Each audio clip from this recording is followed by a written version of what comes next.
कहानी गुजरात के उस पाटन डिस्ट्रिक्ट की कहानी है, जो पाटन इसलिए मशहूर है कि वहाँ पटोला साड़ी बना करती है। और पटोला साड़ी अपने आप में पूरी दुनिया में मशहूर है।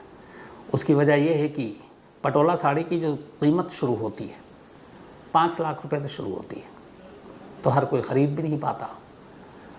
आज मैं अपने जो रिपोर्टर हैं वहाँ पर विपिन प्रजापति ने बड़ी मदद की इस पूरी कहानी में, क्योंकि कहानी पिछले कई दिनों से आ रही थी, लेकिन जो सच्चाई थी वो पूरी सच्चाई जो विपिन ने मुझे बताई वो आज कहानी की शक्ल में आपके सामने है। और अमूमन ऐसी कहानियाँ सुनने को मिलती नहीं है।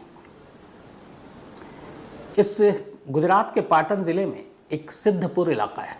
लगभग इस पाटन डिस्ट्रिक्ट के सिद्धपुर की अगर हम बात करें तो सिद्धपुर की आबादी 1 लाख या 1.25 लाख के करीब है।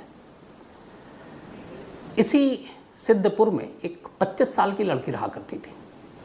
उसका नाम था लवीना। लवीना की शादी 12 मई को तय हो चुकी थी। अहमदाबाद का एक लड़का था, उस लड़के के साथ शादी फिक्स थी। 12 मई को शादी थी, शादी की तैयारियां चल रही थी। 2 या 3 मई को लवीना ने बाकायदा प्री वेडिंग शूट, जो आजकल होता है, शादियों से पहले लोग अलग अलग तस्वीरें खिंचवाते हैं, तो उसने प्री वेडिंग शूट में भी हिस्सा लिया, बड़ी खुश। अब शादी की तारीख नज़दीक आ रही है, मेहमानों का आना जाना भी शुरू हो गया था। 7 मई यानी अब शादी के सिर्फ 5 दिन बचे हैं, 12 मई को शादी है। 7 मई की शाम 7 साढ़े 7 बजे लवीना अपने घर से ये कहकर निकलती है कि वो गुरुद्वारा जा रही है। और अक्सर हर दिन हर शाम वो गुरुद्वारे ज़रूर जाया करती थी प्रार्थना के लिए। तो शाम के करीब 7 साढ़े 7 बजे वो निकली गुरुद्वारे के लिए कहकर, लेकिन रात होने लगी, लवीना लौट कर नहीं आई। अब जैसे जैसे रात ढल रही है, घर वालों को फिक्र सता रही है। घर वालों ने इधर उधर ढूंढना शुरू किया, लेकिन लवीना का कोई सुराग नहीं। उसके तमाम दोस्तों, आसपास के रिश्तेदारों, मोहल्ले के लोगों सबसे पूछताछ कर ली, कहीं लवीना का कोई सुराग नहीं मिला। आखिर थक हार कर लवीना के घर वालों ने सिद्धपुर पुलिस स्टेशन में जाकर मिसिंग की रिपोर्ट लिखा दी। पुलिस ने रिपोर्ट लिखी, लेकिन सच कहूँ तो उस वक्त सिद्धपुर पुलिस ने इस लवीना की गुमशुदगी को शायद उतनी सीरियसली लिया नहीं। और उन्होंने घर वालों से पूछा कि क्या है, एक तो शादी होने वाली थी, तो अक्सर ऐसा होता है शादी से पहले लड़की का गायब होना, कहीं कोई और अफेयर तो नहीं, ज़बरदस्ती शादी तो नहीं कराई जा रही है, इसलिए तो नहीं चली गई। तो अपनी तरफ से भी पुलिस ने छानबीन की, लेकिन लवीना का कोई ऐसा अफेयर या ऐसी बातें कोई सामने आई नहीं। और उससे पहले जितने भी विटनेस थे, घर वाले थे, उन्होंने बताया जिस तरह प्री वेडिंग शूट में वो खुशी खुशी हिस्सा ले रही थी और खुश थी अपनी शादी से, मेहमान भी आ रहे थे, और उसका रूटीन भी था कि घर से बहुत कम बाहर निकला करती थी। ऐसे में उसके किसी और के साथ रिश्ते की बात के कोई सबूत मिले नहीं। तो पुलिस घर वालों से ही क्लू ढूंढती रही और लवीना का कोई सुराग नहीं मिला। दिन बीतते गए, 7 मई को गायब हुई, 8, 9, 10, 11 मई बीत गया, 12 मई की तारीख आ गई।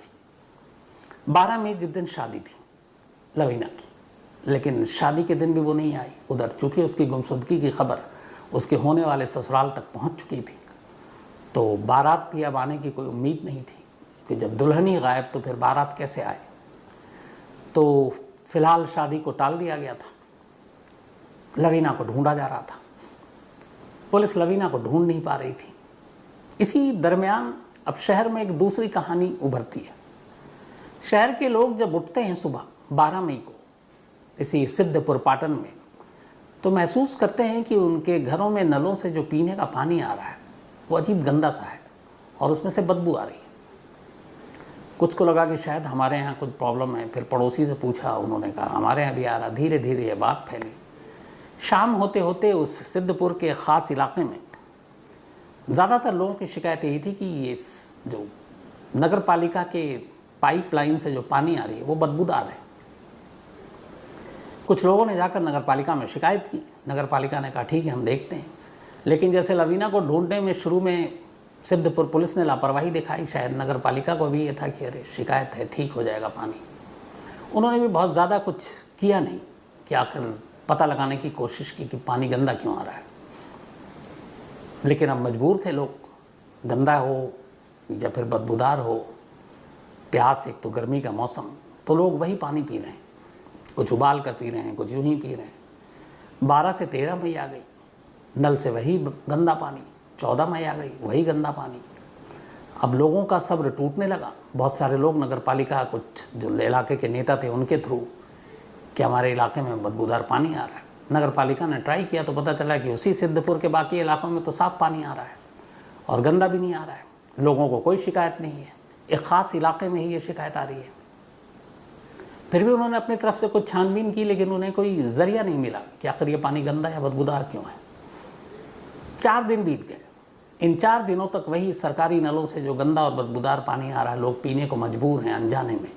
उन्हें लग रहा है कुछ दिक्कत होगी, कुछ पानी इधर उधर का आ गया होगा, सरकारी मामला है, कई बार गड़बड़ हो जाती है। यही सोचकर शहर पानी पीता रहा, या शहर का एक हिस्सा।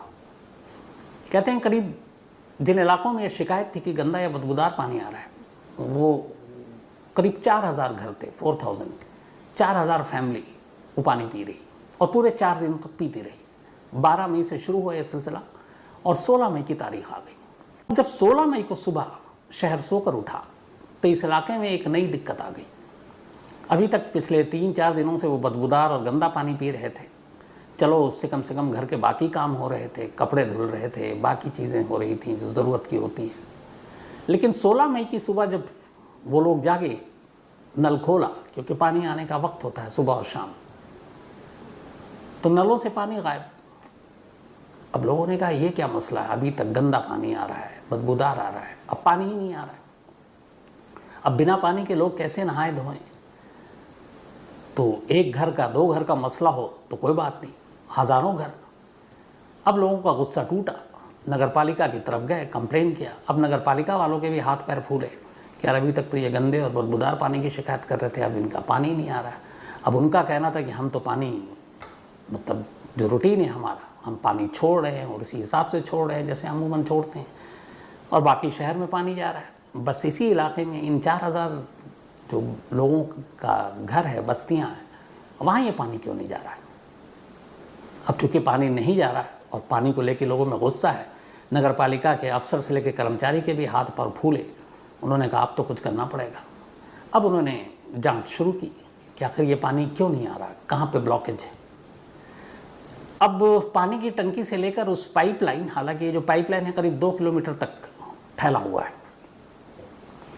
लेकिन ख़ास बात ये थी कि जिस इलाके में पानी नहीं आ रहा वो एक ख़ास इलाका था जिसमें सिर्फ 4000 घर हैं और उन्हीं इलाकों में नहीं आ रहा, बाकी आसपास के दूसरे इलाकों में आ रहा है। तो नगर पालिका को लगा कि चलो इन 4000 वाले इलाके के जो पाइपलाइन है इनको टटोलते हैं। अब उन्होंने उन पाइपलाइन को टटोलना शुरू किया, कहीं कहीं पे देखना शुरू किया, सब कुछ ठीक। फिर एक जगह जाकर उन्होंने एक पाइपलाइन को खोला। अच्छा, पानी के पाइपलाइन हमेशा सब बंद होते हैं, सीवर हो, जो गटर हो, ये कई बार आपको खुले भी मिलेंगे। कई बार आप खबरें सुनते होंगे कोई गटर में गिर गया। पानी का पाइपलाइन इसलिए होता है, यहाँ पे ज़रूरी है बताना कि ये बड़ी एक तो सुरक्षित चीज़ होती है। कई फिल्में भी बनी होंगी, आपने देखा होगा, पानी की टंकी हो या पानी की सप्लाई हो, इसका बाकायदा ख्याल रखा जाता है, लोगों के घरों में कोई जहरीला पानी ना हो, बाकी ऐसी चीज़ें ना हो, क्योंकि हज़ारों लाखों घर और उस घरों में रहने वाले लाखों लोगों की ज़िंदगी का सवाल होता है।